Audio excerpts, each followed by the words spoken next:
talking about how we mourn the heroes of our country and of our communities. Two extraordinary Americans died this week after 8 decades on the stage, but you've only heard of one. You know, the Violet Eyes, the 7 marriages, the diamonds, the Oscars. I want to tell you about the other, the teacher who had the most influence on my life and on thousands of other students. Elizabeth Taylor shows one path to glory, but my teacher, George Troutwein, belongs in his own class of the true immortals. Mr. Troutwein was the musical director at Little Blindbrook High School in the New York suburb where I grew up. I know I haven't had much chance to sing and dance when I'm sitting in for Dylan, at least not yet.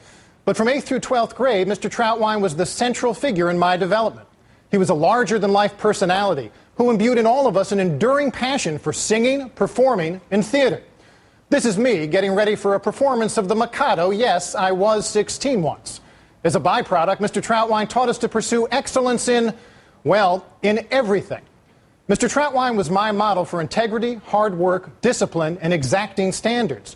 The man's energy and passion were electric, as was his commitment to a certain silliness in the pursuit of the serious. As he led us through productions of Where's Charlie?, HMS Pinafore, Carousel, and more, Mr. Troutwein also taught us the virtue of using a little borderline madness to get your way. The man was known to throw plastic chairs high against the wall and yell at the top of his lungs when we let him down. Tricks that have generally been dropped from the pedagogical playbook, but which certainly got our attention. "We go on" was his battle cry, a call to persist that rings down to this day.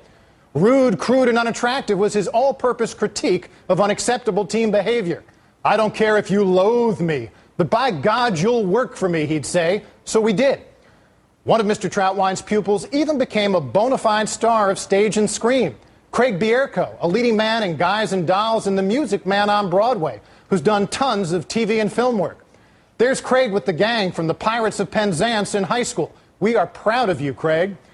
Liz Taylor had millions of fans, but unlike George Troutwein, she didn't inspire hundreds of former students to rush to a Facebook page to share memories of a man we loved and who loved us and who changed our lives. There's a lot of teacher bashing these days, but after writing my Washington Post column on Mr. Troutwein this week, I've heard from readers around the world about the teacher who changed their life. People get this. We live in an age of celebrity, and it's only natural that we reach for Netflix and toast Liz Taylor. But the legacy of a great teacher is different. Over the decades, not a month has gone by when I haven't thought of Mr. Troutwein with gratitude. His lucky students can't really miss him because he's always been with us and always will be. Since what he gave us is transmittable, he'll even be in our kids. It makes me smile and cry all at once to realize this.